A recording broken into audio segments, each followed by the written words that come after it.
François Bon, 1925-2025, une année avec Howard Phillips Lovecraft. On est aujourd'hui le 4 juillet, grande fête aux USA, et puis par contre, moi, je suis en grève. Pourquoi je suis en grève?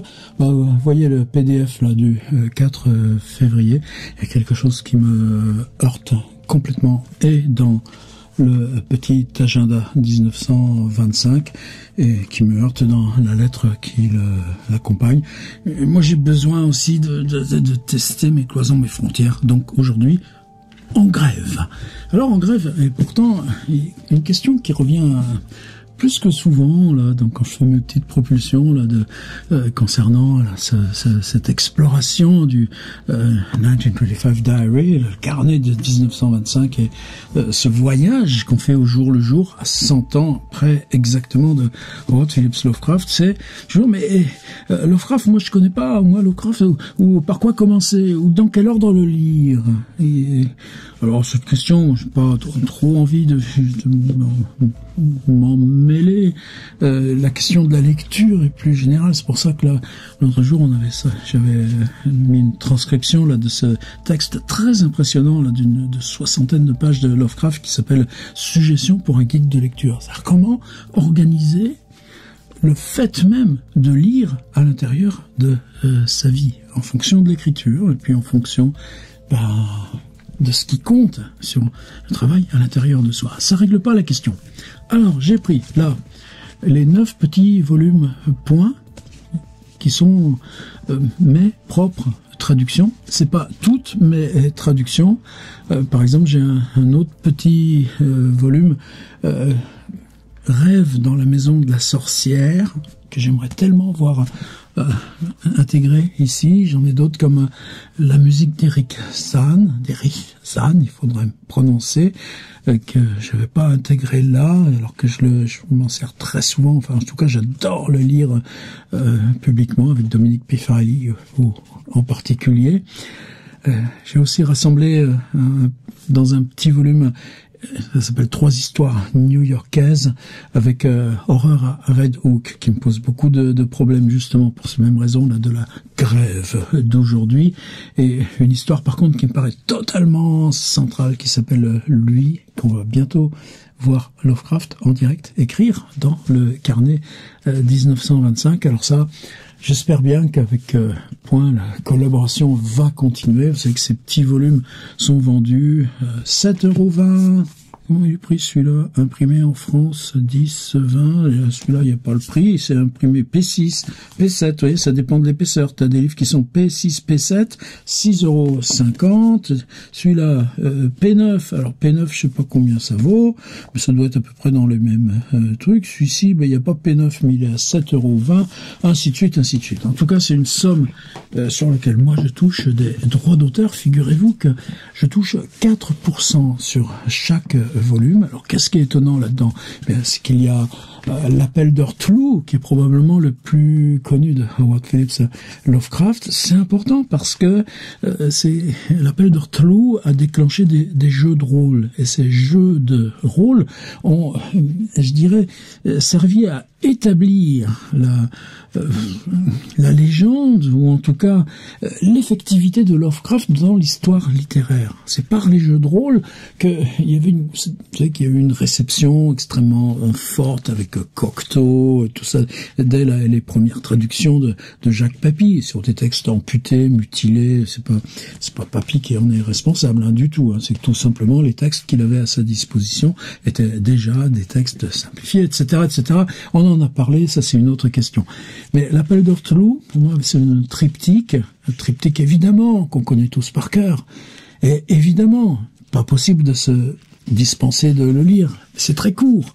Là, j'avais même, pour le petit volume, j'avais complété d'un texte qui s'appelle Notes sur l'écriture de la fiction surnaturelle, qui fait partie du carnet de 1933. Mais on peut pas parler de roman. Les Américains parlaient de novelette. Novelette, nous on parle d'omelette, mais on parle pas de romanette. Enfin, en tout cas, vous voyez, quelque chose d'extrêmement court en 3 parties. Et peut-être que c'est parce que les 3 parties se rejoignent pas, car Cthulhu travaille de telle façon longtemps à l'intérieur de nous. Et pourtant, dans une genre de collection comme ça, vous avez le fait que Cthulhu se vend toujours à des milliers d'exemplaires.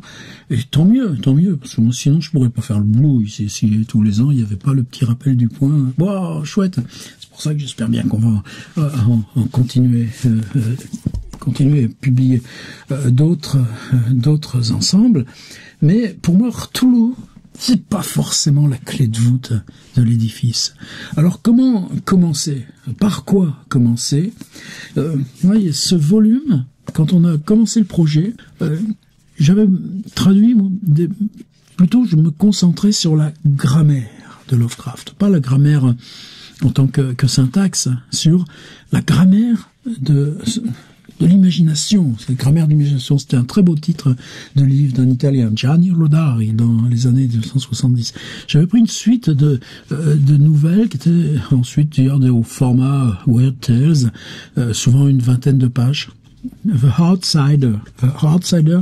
Alors, Papy avait traduit « Je suis d'ailleurs ». Ce qui est un beau pas de côté, mais pour moi il n'y a pas de raison de le reprendre tel que c'est pas je, cette prééminence du je, puis l'ailleurs, non, je suis là tout simplement. C'est là où je suis, le monde peut se retourner comme un vieux gant dans sa question de temporalité. C'est un texte, ça, The Outsider. The Outsider, c'est celui qui surgit de nulle part. C'est de toute façon quoi? C'est l'étranger. Donc moi, j'ai simplement laissé ça, l'étranger.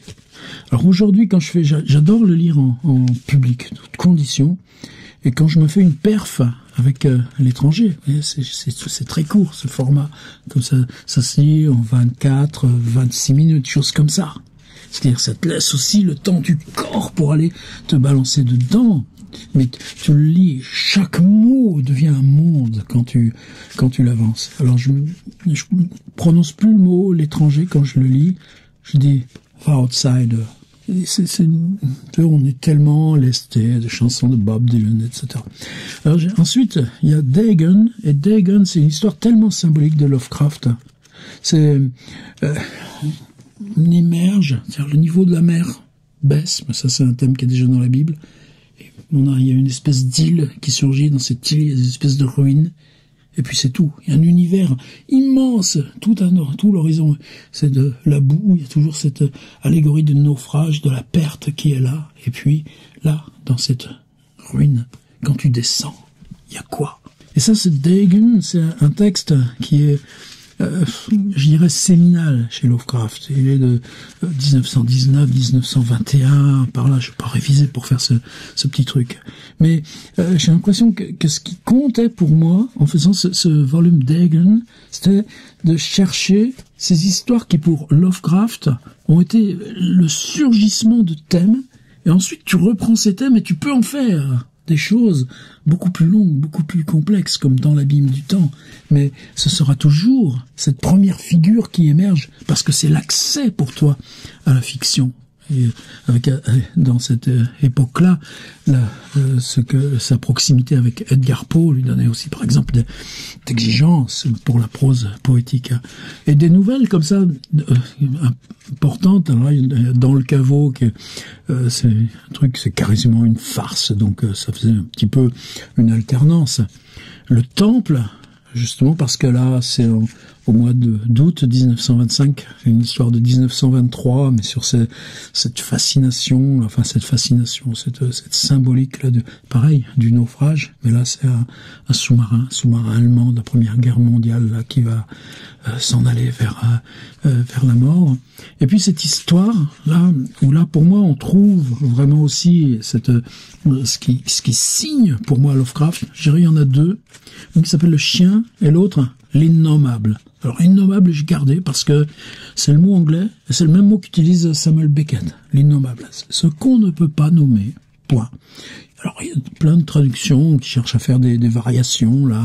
Non, on varie pas. Et c'est important même parce que je pense que Lovecraft, il est pas très bon dans les titres. C'est pas à nous de le dire.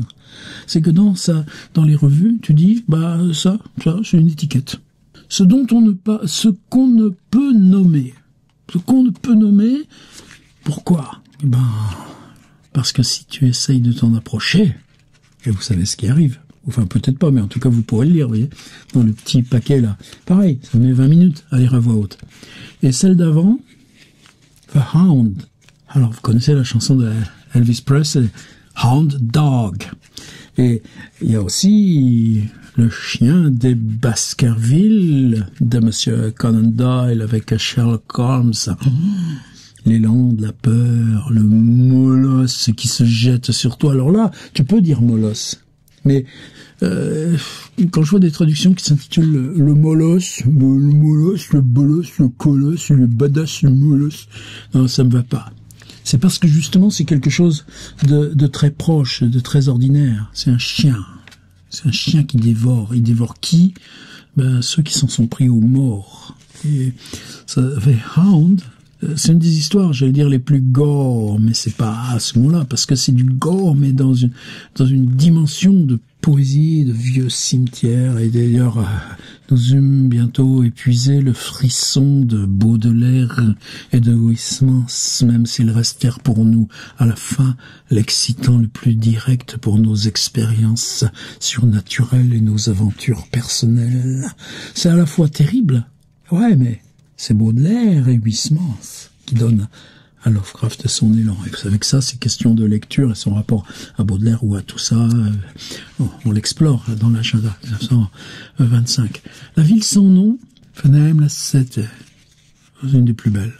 Toujours pareil, comme au lieu de Dagon, c'est pas la mer, c'est le désert. Bah, bien, s'il faut dire, tu accroches ton chameau, bah, c'est bon, tu laisses ton chameau au parking, et puis tu y vas, dans l'inconnu. Par-delà le mur du sommeil, une des histoires du Lovecraft le plus jeune aussi, et une des premières où c'est raconté depuis un hôpital psychiatrique. L'étrange maison haute dans la brume, c'est rien que pour le titre. Alors j'ai mis aussi le livre, parce qu'en 1928, à un moment donné, il explique qu'il en a marre de la routine des histoires. Donc il dit, bon, j'écris sans savoir où je vais. Et ça donne des histoires inachevées. Il y en a la plupart qui détruit, les autres qui réutilisera peut-être, et une qui s'appelle le livre, qui reste, qui s'arrête en plein milieu. Mais ça, pour moi, c'était important. Alors depuis, j'en ai traduit d'autres. Est-ce qu'il faudrait que je reprenne ce volume en faisant comme ça une autre volume avec plus d'histoires brèves? Les autres, pour moi, c'est plus Nyarlathotep, Randolph Carter, c'est toutes ces histoires qui sont avec des personnage. Randolph Carter, c'est le double écrivain de Howard Phillips Lovecraft. Alors, je pense que ça aussi, pour moi, ce serait une proposition au point, un point au seuil de partir. Alors, toutes ces versions, là, moi, elles sont dans mes vidéos, je les lis, etc. C'est sur le site, hein, il n'y a pas de problème là-dessus.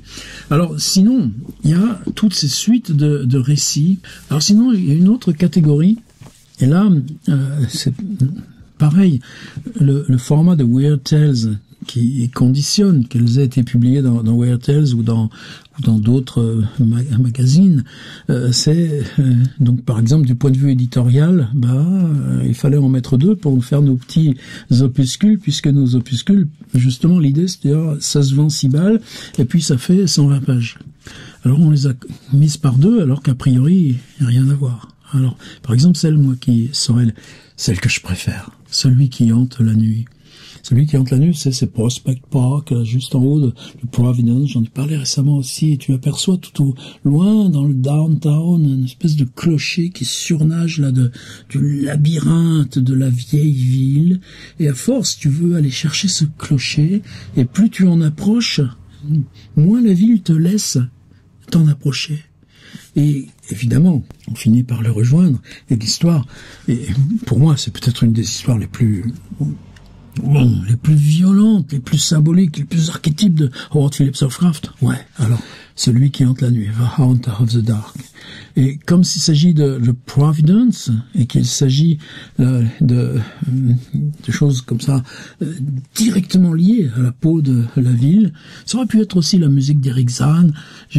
On l'a joint avec La Maison Maudite. The Sand House, écrit à l'automne 1924, et qui a été aussi pour moi une sorte de révélation. Lovecraft, pour moi, c'était des souvenirs de lecture adolescente, littérature un peu grise. Vous voyez, les traductions, je sais pas, pour moi, ne rendaient pas compte à l'époque de ce côté, j'allais dire, charnel de Lovecraft, mais ce côté aussi malarméen. C'est-à-dire, là, traduire Lovecraft, c'est faire des espèces de mots croisés, de toute la tension, il faut que la phrase soit en surplomb sur la difficulté qu'elle a à nommer des choses qui ne sont pas nommables. C'est pour ça que des fois on me dit « Ah, tes traductions, elles t'ont tordu ». Non, j'essaye de coller à ce que je sens. Et bon, souvent les gens disaient à Lovecraft lui-même, c'est cette modestie qu'il faut aller, au contraire, qu'il faut apprendre à éduquer en soi-même. Et la maison maudite, donc c'est Benefit Street. Alors, donc notre première découverte de Providence, c'était en 2010, on voyage depuis Québec. On avait été accueillis à Narragansett 7, et là pour moi je faisais pas du tout le lien avec Lovecraft. Et Benefit Street, on voit cette maison jaune bien pimpante, là, avec même un petit panneau. Il y en a marre que vous veniez nous la photographier. La porte de la cave, elle donnait juste sur la rue. Porte toute banale, quoi. Et tu dis, mais merde, c'est avec ça qu'ils fabriquent. Et là, cette angoisse, cette peur, ce glauque. Et là, j'ai compris qu'il fallait aller remettre le nez dans Howard Phillips Lovecraft. Donc, la maison maudite, celui qui hante la nuit, on est dans le classique. Et le versant, l'autre, c'est, alors, couleur tombée du ciel,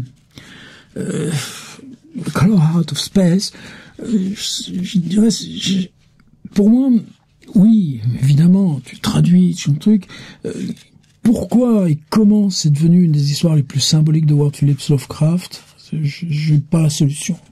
Évidemment, c'est pareil, c'est le truc, on est dans une vallée qui va bientôt être inondée. Juste avant, il y a cet arpenteur qui vient et qui découvre cette histoire et qui a eu les morts et puis qui a eu cette espèce d'objet, la tombée là, d'aérolite, grand classique. Mais après, les affects que tu peux avoir, c'est autre chose.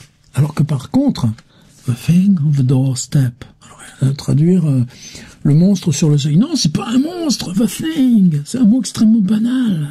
La chose sur le seuil. Ah ouais. Mais si t'en fais un monstre, tu loupes le truc. Parce que tu l'aimes ce truc, tu sais bien que c'est ton copain. Alors évidemment, là encore, le type, il est en prison.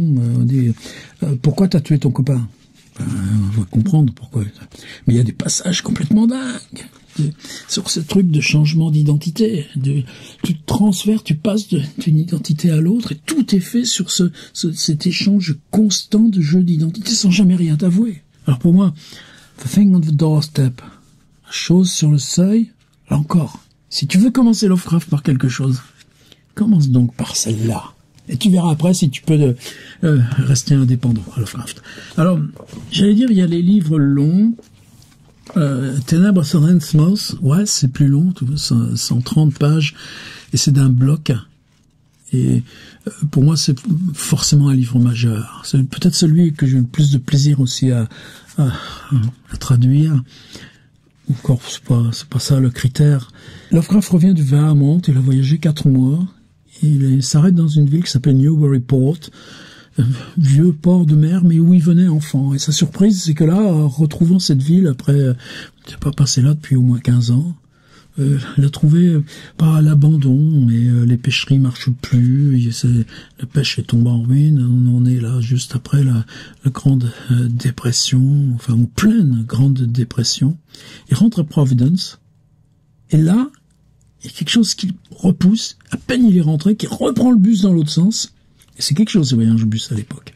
Et retourne à Newburyport, il s'héberge là dans les YMCA, les auberges de jeunesse, ou les trucs pour dormir à pas cher. Et là, il va inventer une histoire, il va décrire très précisément des églises, des loges maçonniques, la bibliothèque, un hôtel, où là encore ça. Et la commande qu'il a à l'époque, c'est un roman d'action. Ah ouais, un roman d'action, il veut bien essayer.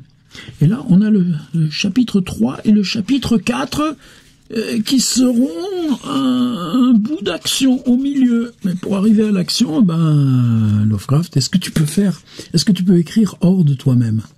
Non. Mais par contre, cette dissociation, c'est-à-dire, on déplie, on part de Newburyport et on arrive dans la ville qui est comment lui perçoit de façon imaginaire la ruine de Newburyport. C'est-à-dire que tu dissocies le réel et et tu voyages, tu organises via ce vieil autobus, via un rocher qu'on aperçoit dans la mer au loin. C'est-à-dire en te focalisant sur le rocher, ça suffit pour dissocier le Newburyport en Newburyport plus Innsmouth. Et évidemment, après, alors il y a plein d'autres questions. Il y a un vieux qui raconte des histoires dans le Rhode Island de l'époque.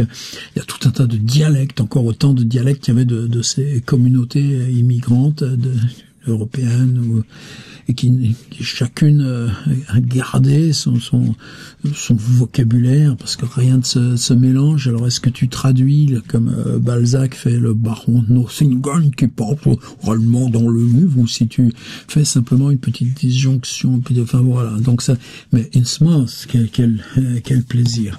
Alors ensuite, j'arrive quand même vers la fin. Celui que, pour moi, était le plus grand défi à traduire dans l'abîme du temps.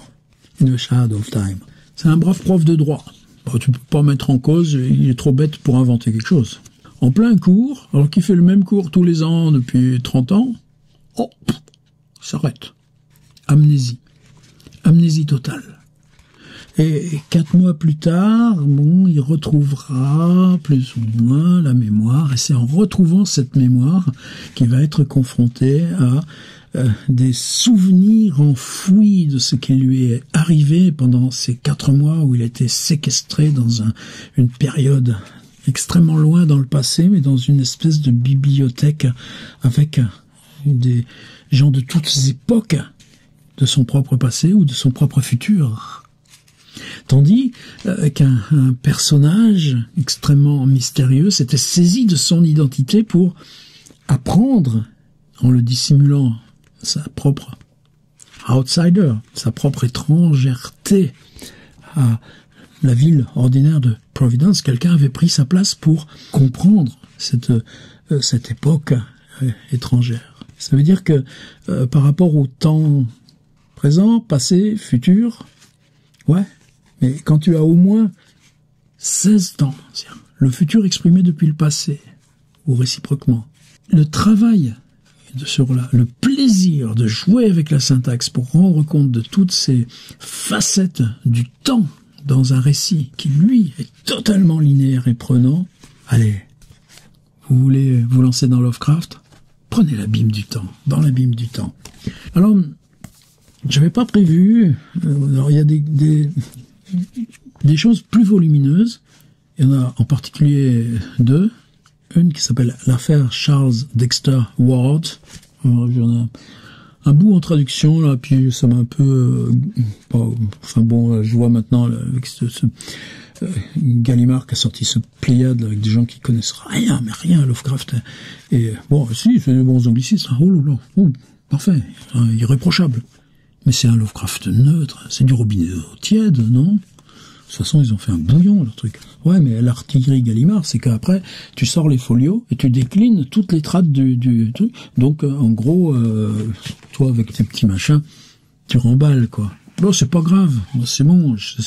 C'est pour moi, maintenant. Puis là, sur le terrain de la vidéo et des lectures et de ses partages et puis de nos carnets 1925, là, ils peuvent toujours nous courir derrière, Gallimard, non? Vous croyez pas? Et donc, il y a l'affaire Charles Dexter Ward. Bon, peut-être que je continuerai, mais en tout cas, pour l'instant, c'est pas la priorité.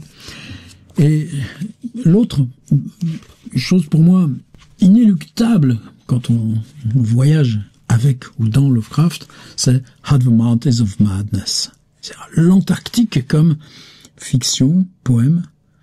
Et j'étais lancé, disons, c'était justement cet été-là à Providence, en travaillant là, sur les manuscrits, c'est-à-dire, et si j'essayais At the Mountains of Madness, c'est aussi parce que à Providence, j'étais à l'Athenaeum Library, la bibliothèque de quartier, et puis qu'il y avait tous ces livres qui étaient restés, les livres de 1910, 1920, il y avait aussi les mémoires de Bird, etc. Tous les livres qui avaient touché Lovecraft lui-même et qui lui avaient servi pour sa documentation. Il y avait aussi l'expédition de l'amiral Byrd, là, qui était chaque jour dans le New York Times, dont il reprend les premières toutes les figures, reconstruire amener un avion démontable, les chiens et les traîneaux qui s'écrasent dans une crevasse. Et il y a les hypothèses de la Terre creuse. Il y avait la découverte par Lovecraft des peintures de Nicholas Roerich, avec l'ouverture d'un musée à New York consacré aux peintures de Roerich, qui sont des espèces de nature étrange. Lui, c'est plutôt vers le Tibet et tout ça, mais qui sont toutes avec des géométries glacées, des choses très abstraites. Et finalement, après, tu te prends au jeu, et c'était ma version. Alors, là encore, tu as tous les trucs. Les montagnes hallucinées. Ben non, ça s'appelle The Mountains of Madness. Moi, j'ai mis Montagne de la folie. Rien que pour ça. Je suis content de l'avoir fait. Et là encore, si vous voulez. Mais vous voyez, c'est un classique. Mais c'est un classique qui échappe à, je dirais, ce qu'il y a de fou chez Lovecraft qu'on va retrouver dans l'abîme du temps, ou ces petits bijoux comme chuchotement dans la nuit, parce que t'as des conversations par téléphone, t'as des télégrammes, on s'envoie des courriers, on publie, on a des coupures de journaux, puis finalement on va se retrouver à la gare, hein, et chercher dans Google Earth, Google Maps, Brattleboro dans le Vermont, et à Brattleboro tu trouveras la gare, tu trouveras le passage à niveau, et tout se passe là. C'est-à-dire on t'attend à la gare de Brattleboro, il y a une voiture, tu montes dans la voiture, mais tu sais que c'est un piège. Alors il va se passer quoi quand la voiture s'en va dans les montagnes? Vas-y voir là dans Google Maps, Brattleboro, la gare de Brattleboro, et où est-ce qu'elle peut t'emmener la voiture autour de Brattleboro? Et à ce moment-là, tu verras pourquoi. Là, chuchotement dans la nuit, pareil. Moi, oui, j'appelle ça un bijou. Et alors, je voudrais finir juste sur toujours mon Commonplace Book. C'est comme ça que l'histoire aussi a commencé pour moi. Quand on a commencé avec Olivier Bétourné, qui alors à l'époque dirigeait Le Seuil et donc aussi Point, c'est par lui que l'aventure a commencé.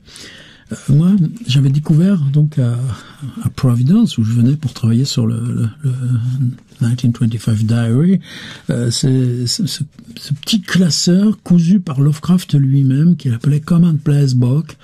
Alors, il y en a qui disent livre de raison, même plus ils ont pris ça. Non, mais tu le dis, toi, prête-moi ton livre de raison. Mais non, c'est quoi? Au XVIIe siècle, il y en a, tenez, tenez, Samuel Johnson, il avait un Commonplace Book. C'est quoi? Qu'est-ce qu'il mettait, Samuel Johnson, dans son Commonplace Book? Ben, il notait ses idées, tout simplement. On note quoi dans un Commonplace Book? On note, par exemple, pas les recettes de cuisine, c'est pas exactement ça, mais par exemple, les petits onguents pour soigner les blessures, ou les recettes de tisane selon les affections. Et c'est ça les Commonplace Book au XVIIe siècle en Angleterre. Pour les intellectuels, Commonplace Book pour Samuel Johnson et les autres, c'est tu prends les notes qui vont te servir à faire tes articles, tout simplement. Alors, est-ce qu'il y a une traduction? Est-ce que nous, on aurait l'équivalent? Mais moi, j'ai décidé, c'est pas une facilité, au contraire. C'est se dire, tu donnes pas un titre qui l'annihile, tu gardes Commonplace Book, et moi j'ai gardé les petites fiches de Lovecraft comme elles étaient faites. Alors, la version anglaise, ma traduction, et puis des notes qui sont, et là j'ai fait plusieurs versions, mais au moment là quand on l'a travaillé chez Point, j'en avais déjà fait 3 ou 4 versions pour moi, donc il y avait toujours à chaque fois des retours des copains, tout un travail de correction collective, et merci, ça a été un travail collectif. Mais travail collectif parce que chaque fois, moi, je mettais en jeu, tiens, voilà où j'en suis dans cette traduction Commonplace Book. C'est quoi? C'est un peu plus de 220 notes qui sont, d'après les lectures, d'après des idées de thèmes et de sujets pour ces histoires à lui, Howard Phillips Lovecraft. Et Commonplace Book, pour moi, c'est un livre infini parce que quand tu l'ouvres n'importe où, une affreuse société secrète très répandue, rites horribles dans des cavernes sous des décors familiers, Votre propre voisin pourrait en faire partie. Bon, c'est tout. Est-ce qu'il l'a utilisé dans une histoire? Non. Dans quelle histoire il a été la piocher au cours de ses lectures? Pas retrouvé. Mais un livre maudit aperçu dans une vieille boutique, on ne l'a jamais retrouvé. La tête se met en branle parce que Lovecraft le note comme intuition d'un récit possible. Et donc toi, tu lis ça comme intuition d'écriture possible qu'il t'appartiendrait de réaliser. Et voilà, Commonplace Box, 15 ans de boulot pour ces 200 projets d'écriture, rôdant la nuit autour d'un château ténébreux dans un décor étrange. Avoir trouvé quelque chose d'horrible dans un livre, peut-être familier, ne plus être capable de le retrouver. Le mort qui marche. On croit qu'il est en vie, mais... Ou bien tout simplement, hide a sound in the dark. Affreux son dans la nuit. Commonplace Book. Vous l'avez pas encore chez vous? Allez. Il est vendu combien celui-là? 7,20 €. Et vous m'offririez pas un petit 4% dessus? Voilà, petite présentation de mes 9 volumes chez Point. Voilà, petite présentation de mes 9 volumes chez Point. Et des ordres possibles. Est-ce qu'il y a un ordre absolu? Non, de toute façon, après tout, tu peux bien lire tout si tu as envie. Est-ce qu'on peut se risquer dans un auteur autrement que en disant tiens, peu importe l'ordre, je vais tout lire?